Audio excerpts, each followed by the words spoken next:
عالمی شہرت یافتہ کمپیئر نقیب محافل میلاد، بہت معروف براڈ کاسٹر، آپ ان کے نام سے، ان کے کام سے بخوبی واقف ہیں۔ اللہ رب العزت نے انہیں اپنے شعبے میں بہت تکریم، عزت، آبرو، توقیر اور شہرت سے نواز رکھا ہے۔ میں التماس کر رہا ہوں محترم صاحبزادہ تسلیم احمد صابری سے آپ تشریف لائیں اور اپنی گفتگو سے ہمیں مستفید فرمائیں۔ جناب صاحبزادہ تسلیم احمد صابری۔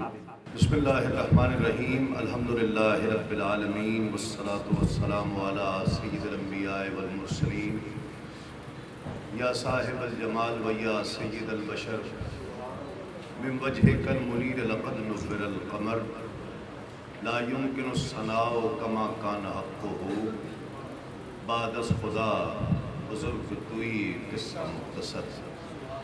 بہت مبارکباد قبلہ پروفیسر ریاض احمد شیخ صاحب، ارسلان احمد ارسل صاحب اور ان کی تمام ٹیم کو بہت مبارکباد۔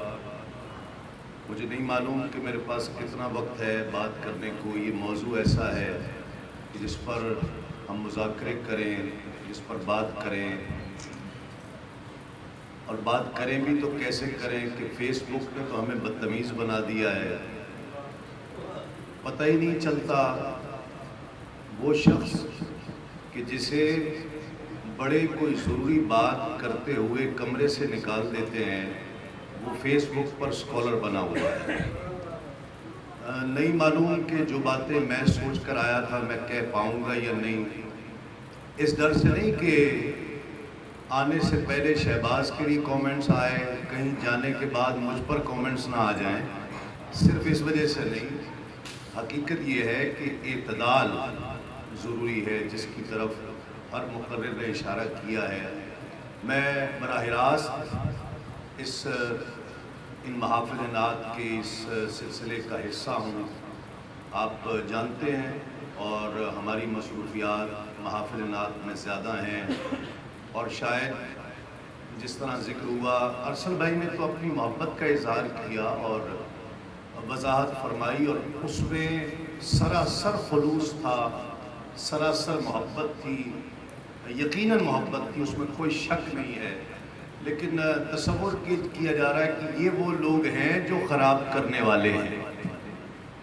آپ سمجھ رہے ہیں میری بات کہ یہ وہ لوگ ہیں، گویا وہ ملزم تو ٹھہرا ہے، اور یہ بھی بڑی اچھی بات ہے کہ آپ نے اس ملزم کو باعزت بری بھی کر دیا ہے۔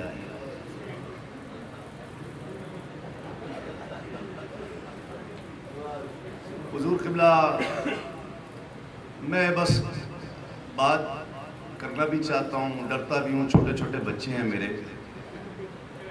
حضور قبلہ سید، لیکن مذاکرات ہونے چاہیے، اس پر بہرحال ہونے چاہیے، میں اس چیز کا حامی ہوں۔ حضور قبلہ سید منظور الکونین شاہ صاحب رحمۃ اللہ علیہ،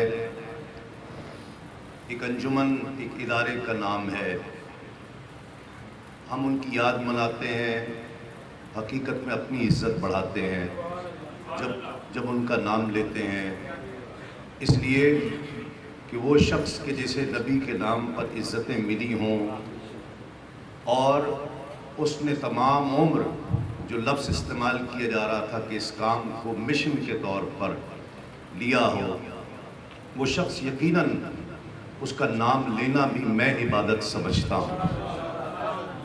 ہمارا یاد کرنا اس دنیا میں، ہم چونکہ دنیاوی لوگ ہیں، ہم سب کا یاد کرنا کچھ اور ہے، لیکن حقیقت یہ ہے جو خالد صاحب نے فرمائی کہ صلہ نعت نبی پائے گا جس دن خالد، وہ کرم دیکھنا تم دیکھنے والا ہوگا۔ صلہ نعت نبی پائے گا جس دن خالد، وہ کرم دیکھنا تم دیکھنے والا ہوگا۔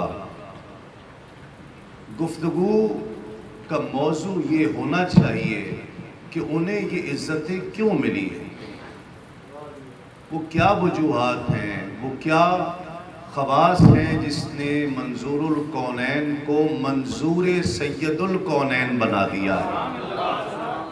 وہ کیا چیزیں ہیں، وہ کون سی راہ ہے جس نے منظور الکونین کو یہ مقام اور یہ مرتبہ عطا کیا ہے. اور وہ مقام اور مرتبہ اگر آپ مجھ سے ایک جملے میں سننا چاہیں تو منظور الکونین کے رگ رگ اس چیز سے واقف تھی کہ میں جس کی مدح کر رہا ہوں وہ افصح العرب ہے، وہ افصح العرب ہے. لہن، ادائی، تلفظ، یہ تمام چیزیں بعد کی ہیں. اس سے پہلے انتخاب کلام ہے.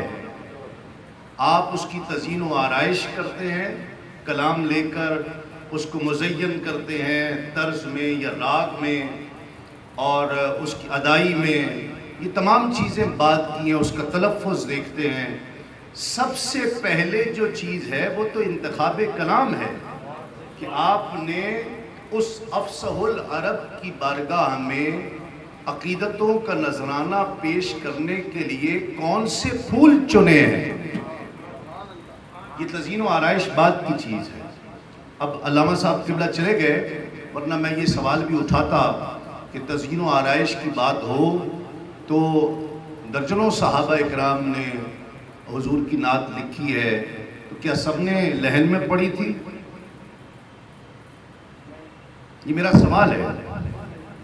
کیا حضرت حسان بن ثابت نے، کوئی بتا سکتا ہے کہ حضرت حسان بن ثابت نے لہن میں نعت پڑھی تھی؟ بیت اللفظ میں پڑھی تھی، یہ طے ہے؟ کیا یہ طے ہے کہ بیت اللفظ میں پڑھی تھی؟ کیا یہ طے ہے کہ کعب بن زہیر کا ذکر ہوا انہوں نے لہن میں پڑھی تھی؟ جب کوئی نعت چھڑتی ہے تو آپ کہتے ہیں جی فلاں راگ کیا سبحان اللہ کیا چھیڑا ہے. جو ہمارے بھائی بات کر رہے تھے بہت اچھی بات کی. اس طرف بھی ہمیں توجہ دینی چاہیے. جو نثر کہہ رہا ہے یا تحت اللفظ میں پڑھ رہا ہے وہ بھی نبی کی نعت کہہ رہا ہے. یہ ایک مباحثہ ہونا چاہیے، اس پر مذاکرہ ہونا چاہیے. بات رہ گئی انتخاب کلام کی. ہمارے ہاں دیکھیے یہ بات مسلمہ ہے کہ جب کوئی کام بہت زیادہ ہوتا ہے اس میں مسائل بھی پیدا ہوتے ہیں. ARYQ TV کے آنے سے اور نعت کی ترویج و اشاعت کرنے سے یہ بہت بڑی حقیقت ہے. آپ مانیں یا نہ مانیں، میں اس میں کوئی کریڈٹ لینا نہیں چاہ رہا اپنی ذات کے لیے، لیکن بہرحال یہ بہت بڑی حقیقت ہے کہ اس کے بعد نعت خوانی کا سلسلہ نہ صرف پاکستان میں بلکہ دنیا بھر میں بہت زیادہ بڑھا. تقریباً 20 ممالک میں تو میں جا چکا ہوں. اور دنیا کا کون سا خطہ ہے جہاں آقا علیہ الصلوۃ والسلام کی نعت نہیں ہو رہی ہے، حضور کی نعت سے محبت کرنے والے نہیں رہتے ہیں. دیکھیے جب کوئی چیز اتنی زیادہ بڑھ جاتی ہے پھر اس میں مسائل پیدا ہوتے ہیں. اصل مسئلہ ان مسائل کو پوائنٹ آؤٹ کر کے حل کرنے کا ہے. انہیں حل کیا جائے، ان مسائل کو حل کیا جائے. اللہ ماشاءاللہ ہمارے علماء نے بھی نعت خوانوں کے کلاموں سے زیادہ نعت خوانوں کے لباسوں پر فتوے دیے ہیں. میں یہ نہیں کہہ رہا کہ غلط دیے ہیں، میں غلط صحیح کی بات نہیں کر رہا. میں صرف یہ کہہ رہا ہوں کہ صرف لباس پر فتویٰ کیوں؟ آپ جو کنٹینٹ ہے، جو کلام چنا جا رہا ہے اس پر بات کیوں نہیں کر رہے ہیں؟ اس کی تربیت کیوں نہیں کر رہے؟ شہزاد مجددی صاحب ایک بہت خوبصورت جملہ کہا کرتے ہیں کہ میں اس شخص کو عالم نہیں تصور کرتا، اس شخص کو نعت خواں تصور نہیں کرتا، اس شخص کو وکیل نہیں مانتا جس کی اپنی لائبریری نہیں ہے. کتنے ثنا خواں ہیں اس دور میں کہ جو کتاب سے کلام لیتے ہیں، کتنے ہیں؟ ختم ہو گیا یہ سلسلہ. ہمیں انتخاب کلام کے حوالے سے جو میں سمجھتا ہوں، میری رائے میں سب سے پہلے ہمیں انتخاب کلام پر سختی کرنی ہوگی، کوشش کرنی ہوگی. علماء کو یقیناً اس پر کام کرنا ہوگا. حکمت کے ساتھ، جو شہباز نے بات کہی کہ حکمت کے ساتھ انہیں ایک طرف لے کر طریقے سے بتایا جائے کہ یہ آپ نے جو کلام انتخاب کیا ہے۔ دیکھیے منور بدایونی کا ایک مجھے 2 شعر یاد آ گئے کہ لب پہ جب ان کا نام ہوتا ہے بات ہوتی ہے کام ہوتا ہے، لب پہ جب ان کا نام ہوتا ہے بات ہوتی ہے کام ہوتا ہے، اور اس کے حق میں کلام کیا ہوتا، حق سے جو ہم کلام ہوتا ہے۔ اس کے حق میں کلام کیا ہوتا، حق سے جو ہم کلام ہوتا ہے۔ ہمیں پہلے یہ دیکھنا ہے کہ ہمارا ممدوح کون ہے، ہم الفاظ کا انتخاب کیا کر رہے ہیں۔